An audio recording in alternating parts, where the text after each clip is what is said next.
Misperceptions and Realities, The Cultural Narrative versus The Criminal Record by Scott Young, aka Sinfamous Gamer.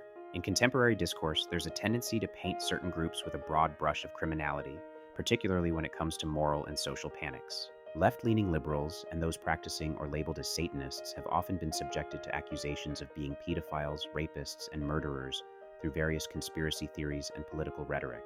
However, when we scrutinize the data and look at historical patterns, a different, more complex picture emerges, one where the predominant perpetrators of such crimes are not who the narrative often suggests. The perception of left-leaning liberals and Satanists. Conspiracy theories, from QAnon to historical moral panics like the Satanic Panic of the 1980s, there's a recurring theme where liberals and those with alternative spiritual practices are accused of heinous acts.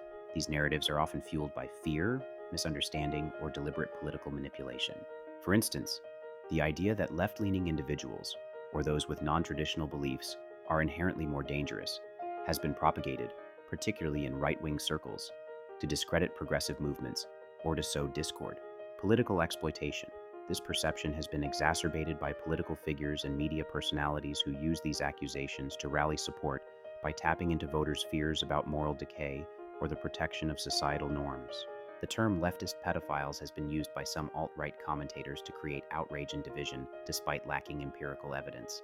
The reality of crime and criminality. Historical and contemporary data. When we examine the statistics and historical records, the majority of convicted sex offenders, serial killers, and mass shooters do not fit the narrative pushed by some political groups. According to data, a significant percentage of these criminals identify as or are perceived to be cisgender white Christians. Sexual violations. Studies have shown that while religious affiliation isn't a direct predictor of criminal behavior, the environment where trust is high, like within religious communities, can unfortunately be exploited.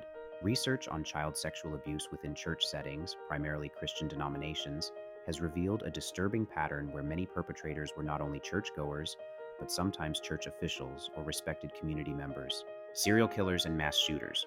Even though the public image of serial killers often defaults to a white male, the demographic spread is more nuanced than media portrayals suggest.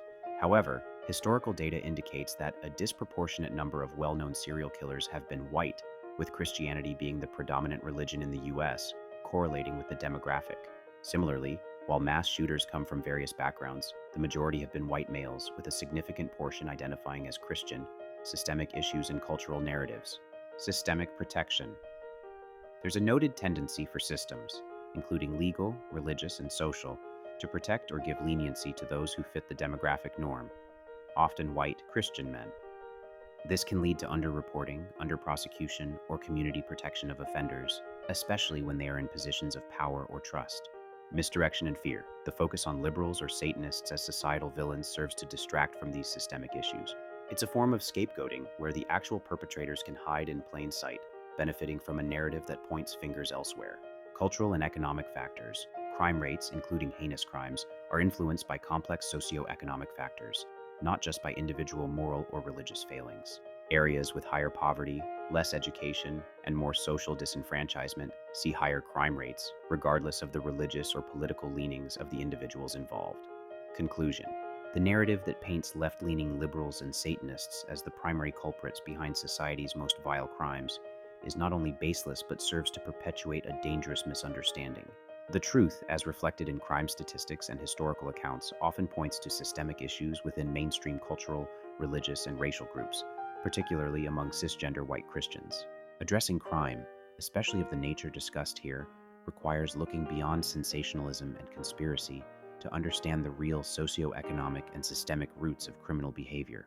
It's crucial for society to confront these realities with honesty, moving away from scapegoating and towards genuine solutions that address the multifaceted nature of crime.